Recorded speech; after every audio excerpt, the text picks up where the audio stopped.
Welcome to the Builders Table. This is the show where we bring in entrepreneurs in the business market and to talk to us and tell us how it is that their journey has been. And we're so happy that you're here. I'm your host today, Godfrey Mwenda, Coach Godfrey Mwenda. And it is so exciting to come to you again to bring to you this show and to talk to us and to have a conversation and to share with you what it is that entrepreneurs are doing in this community and what it is that they are doing in the marketplace, impacting lives and transforming communities. Today we are so privileged in the show to have with us the managing director of a rope group of companies, one and only Victoria Mulwa. And we are so much excited to have you, Madam Victoria. Karibu sana to this show. Thank you. Thank you very much for having me to the Builders Table. Thank you. Thank you. Thank you so much, Madam Victoria. We are so happy to have you and very much privileged, and thank you very much for creating time to come and talk to the community and to tell people what it is that you're doing. How did you start? What has been your pitfalls? What have been your success stories like? What have been challenges? At times things can be so difficult. And what actually has been so much on air is too much of hopelessness and people feeling as if things are not working. Mm-hmm. And people feeling as if they want to throw the towel and feel that hii kitu ni ngumu, you know, and all that kind of a thing. And we're so happy that you're here to come and talk to nations and tell them that it is possible and it is working. And to start us off, tell us, who is Victoria? I once again say thank you for having me on this platform. It is such an honor, and I look forward to contributing to this conversation where I'm very convinced it will inspire, it will equip, and also help others to build better. Wow. In the book of Psalms 127, verse 1, we are reminded, unless the Lord builds a house, The builders. the laborers labor in vain. Amazingly, in Matthew 7:24, 27, and that one I would love to read. Yes, welcome. Karibu. And thank you for coming in the Bible. The wise and the foolish builders. Yes. And it reads, therefore everyone who hears these words of mine and puts them into practice is like a wise man who builds his house on the rock. The rain came down the stream, and the winds blew and beat against the house, yet it did not fall, because it had its foundation on the rock. But everyone who hears these words of mine and does not put them into practice is like a foolish man who built his house on sand. The rain came down, the streams rose, and the winds blew and beat against that house, and it fell with a great crash. True. As entrepreneurs, as builders, we have to be wise. Yes. I truly honor Bishop Mark Kariuki. He's a true builder. He has built in the kingdom. He has built persons, and is building generations. So as we discuss today, that is a man I would really, really honor and look forward to saluting. And may we have many, many, many more builders who will impact generations. Wow. Thank you. My name is Victoria Mulwa. CPP. I'm sure you're wondering what that is. Yes, true. CPP and CPS. Yes. That is Certified Protection Professional. Wow. PCI, Professional Certified Investigator. I can give or witness in a court of law. Oh. And PSP, that is Physical Security Professional. You know, when we hear of security, many times we think of that man at the gate with And a the rungu. guns. And also guns, people with guns. Yes. But security is very broad. And it entails every aspect of life. So I'm a board certified security professional by ASIS. ASIS is the largest security professional body in the world. It has chapters all over, and in Kenya, I'm the vice chair of the Kenya chapter. Wow. And I'm also a board member for the Sub-Sahara African region. This was necessitated by the fact that the association originated from the US, but we realized African problems and issues are different. And that's why we were given the region. And I'm in the board, which I'm truly, truly humbled. Oh, congratulations. Congratulations. Apart from that, I'm in several boards. I served in the board of Kenya High. The school. The school. I'm currently serving in Kasarani Technical and Vocational Training College, in Machakos Girls and Matungulu Girls, amongst others. Wow. I'm mentioning this because I'm very passionate about serving. And serving is a way of building generations to come. I'm the founder and CEO of Arop Group Limited. Arop Group is a background checks company, due diligence and investigations. You realize people have become so untruthful. People will lie about their experiences. People will give forged documents. So we're coming the gap to make sure documents presented for employment to employers are genuine. And that enables the employer get value for what they are looking for. Wow.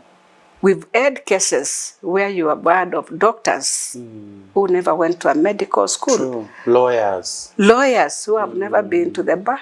And you can imagine the reputation damages it can cause to a business. So when we are planning or initiating to become entrepreneurs, these are some of the foundational things which we should always take care. We make sure we know whom we are bringing on board. We know the partners we are partnering with, and we also know the kind of investments we want to undertake. Apart from being a CEO, I'm a mother. Wow. And I really value family ties and bonds to the extent that our company is a family business. Oh, nice. Nice. I worked with my late husband. May his soul rest in peace. He was such a strong pillar. We also work with our son and a team of other professionals. I'm saying this because family values mean a lot to me. Besides that, I'm very passionate matters the kingdom. And wherever I go, I always declare my stand that I believe in God, and I try very hard to practice what the Holy Book teaches us, even in the marketplace. Yeah. Wow. So wow. that is Victoria. That's a mouthful introduction of Victoria. Awesome. And I had forgotten. When I'm not in these spheres, I love farming. Oh, man. Nice, nice. Where are you farming? I'm farming in Machakos, maize, beans, and in our Garden of Eden in Machakos. We have every fruit you can think of. Awesome. Awesome. Great. I don't know whether you've ever thought why, when God created Adam and Eve, he never took them to the cities. He took them to the farm. To the farm. To the garden. To the garden. Where there were fruits. Yes. So he decided to make a garden in Machakos. Yes. Nice, nice, great. Wow, thank you so much, Victoria. That is very mouthful. Tell us a little bit. How did you start? Now, the company, a bit of that journey. How did it start? Wow, it has been a long journey. I'm a career banker. Oh, beautiful. Upon graduating, where I took BCom, I joined the bank then, Kenya Commercial Bank. That was in 1990. Nice. KCB is that old? Yeah. We just found it from grade list. Okay. So I left the bank 2003. Having served for, how many years are those? About 12 years. 12 years. Yes. What is amazingly, when I got out, I got a shocker. You know, in the bank, we used to think of big monies. Pay That slips. good payslip. And fat payslips. And fat payslip, I can assure you. And those great facilities. Cheap loans. Yes. But I came out, and after settling, I tried many things. I once was a distributor for Picana soda when it just came. I've tried selling charcoal. Maka. Yes. In this In Nairobi. trucks, yes. Cabbages, we go to Jambini, bring. I also joined the stock market as an agent when Safaricom IPO was being launched. But all those never worked for me very well. Until 2015, when I founded Arab Group Limited. Wait a minute, you left the bank in 2003. Yes. And now you've tried businesses for 12 years. Yes. Incidentally, the same time you had worked in the bank. Yes. Wow. Well, okay. Okay, I would imagine. And the 4 or 5 businesses that you tried, none of them that worked? None of them worked. In fact, like the stock market during the IPO, I lost a lot of money because I went out with a lot of trusting people.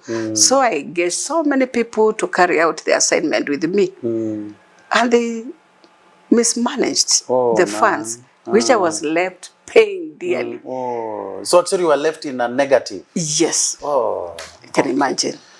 Wow. And then I'm also an agent of Royal Media Services, where I do adverts on commission. That one I've done since 2006 to date. I love it. At least that has kept moving. Yes. That has kept moving. Not so powerfully like now the current. They are up now. They are up. While at the bank, what was your work? While at the bank, I joined at management level as a management trainee. And then I was in charge of departments. We used to rotate. My last position was manager business banking in KCB industrial area. By then, it was the third largest after Moy Avenue, Treasury Square, and then industrial area. So I had a great workforce under me, and it was a real responsibility to carry on. But I didn't know what I was doing there.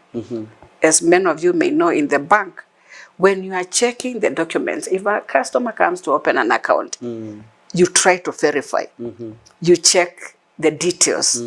When a customer comes to withdraw with a check, you check the name. Does it agree with the ID? You check the specimen signature. You compare. The amount. Matching. If the amounts are matching. Yes. The dates. So it was preparing me to what I'm doing today. Oh, nice. Document verification.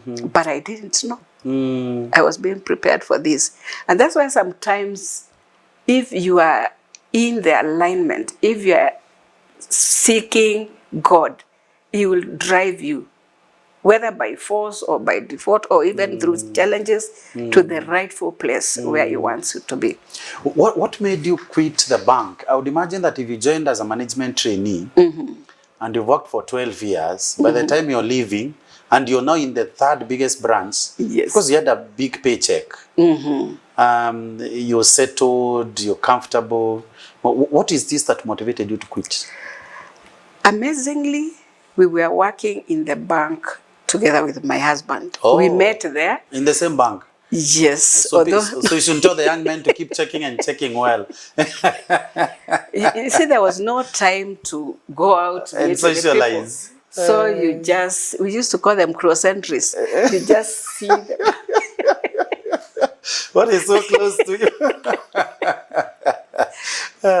Yes, so that's when we got, although he was in the IT side, he was an IT person. And then there came this time when the boss was George Gareth, and he brought very many changes in the bank.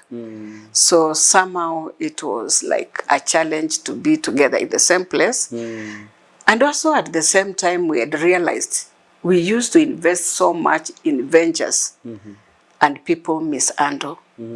It was a painful decision, but I opted to go and carry out that, to be the one to now carry on and to manage. And what is amazing, I thought I was there. I thought that was heavens. But I enjoy what I do today. Wow. You left the comfort zone. Yes. Left the comfort zone.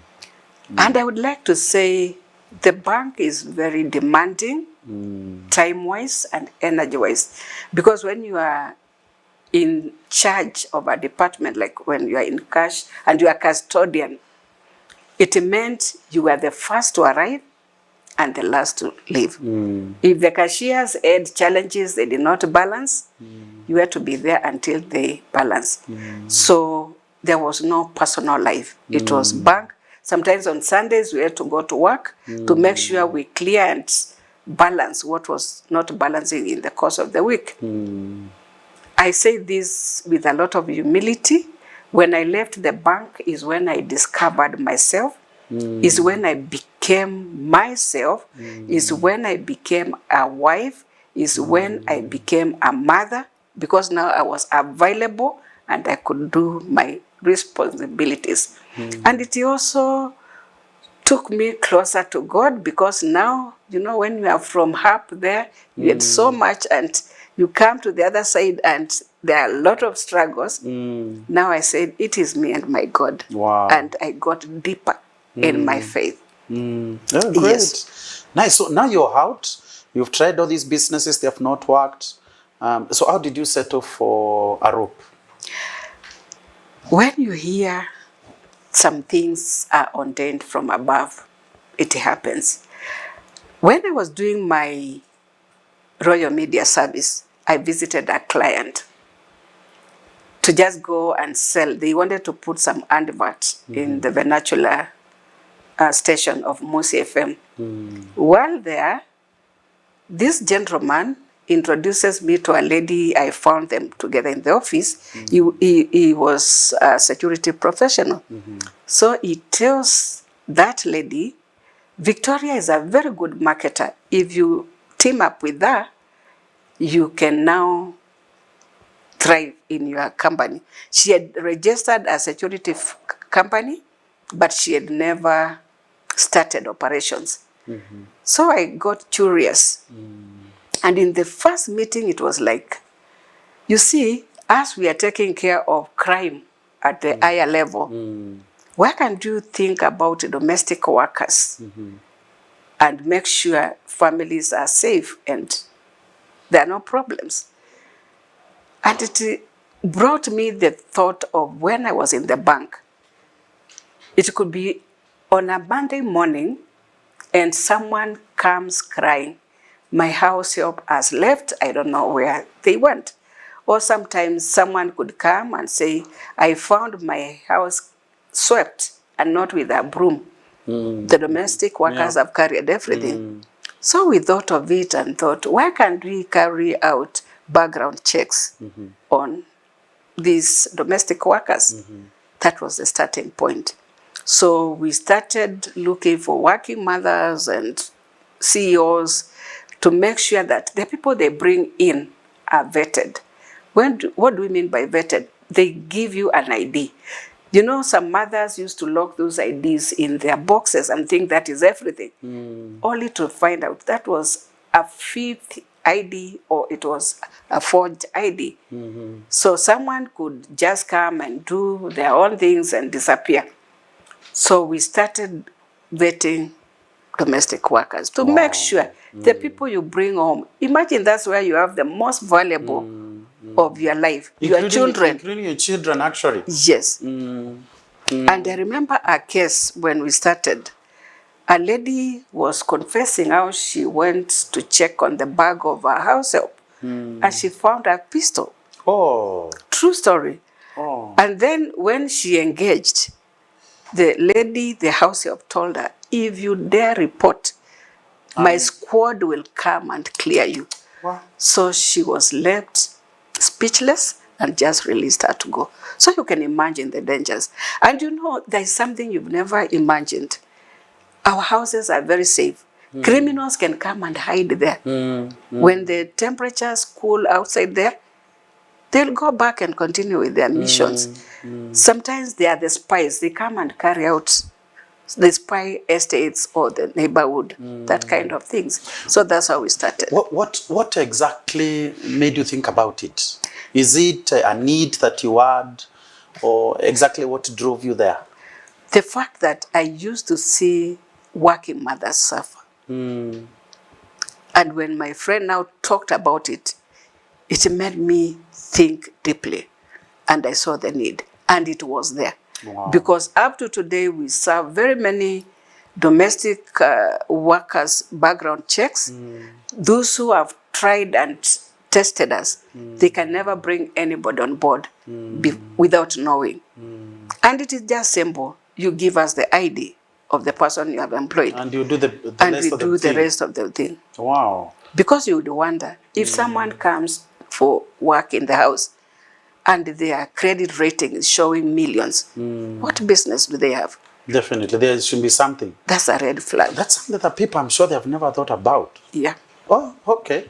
So now you've started. That is in 2015. 2015.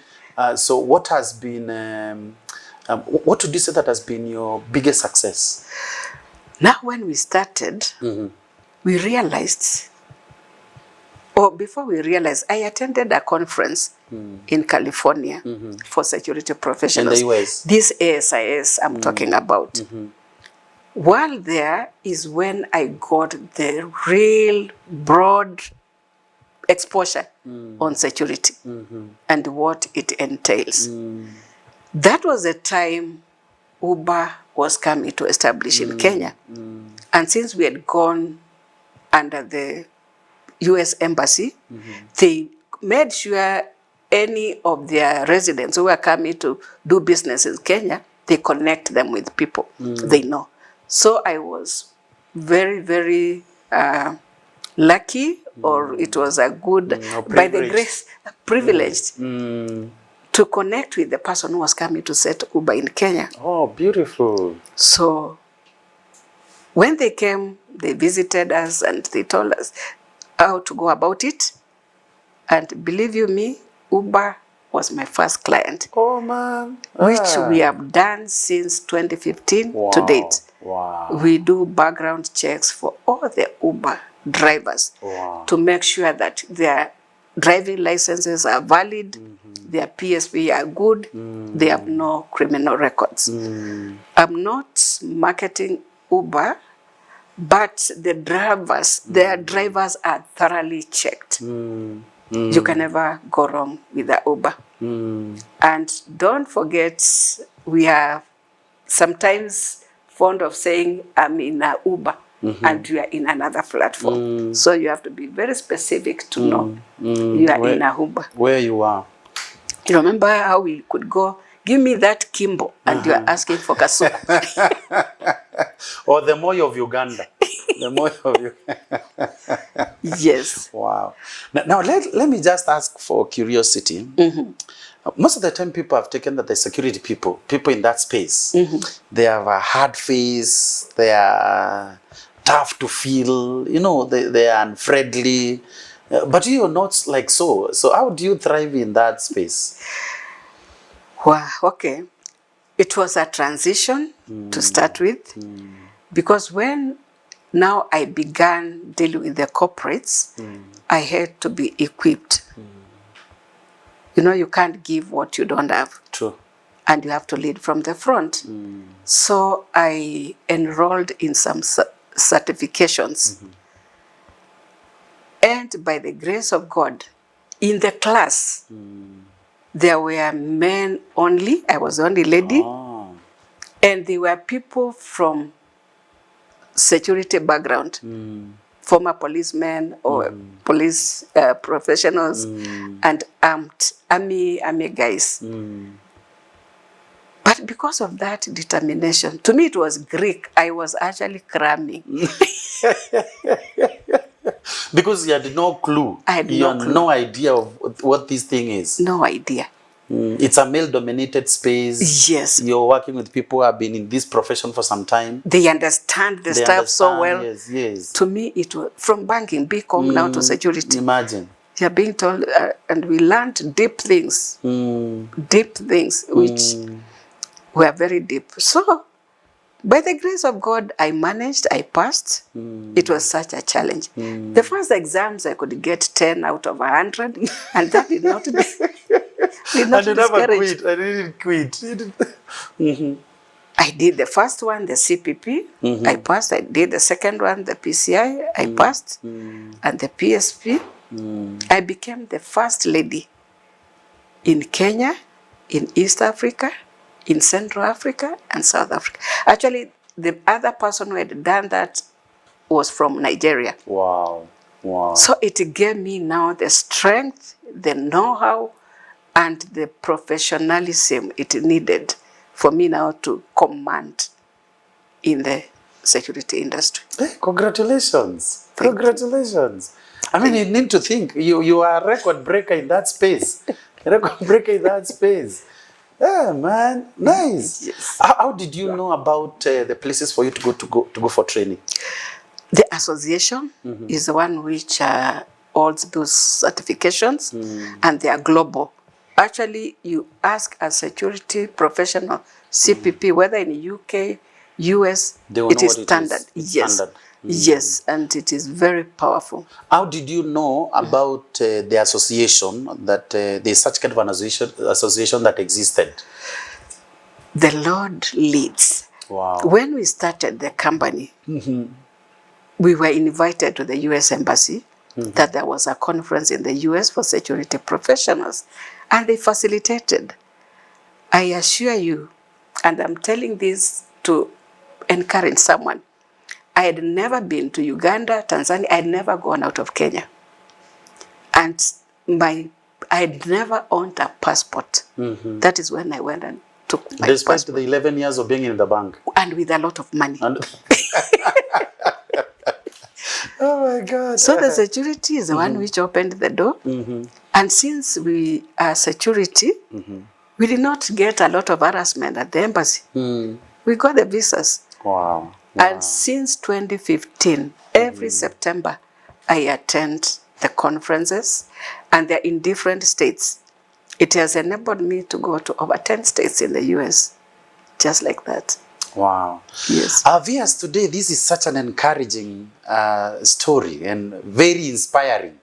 I mean, we are sitting here with Victoria, who has been the first lady in this space and in the security space to have got to the levels that you hear that she has gotten to, the certifications in security that she has gotten to.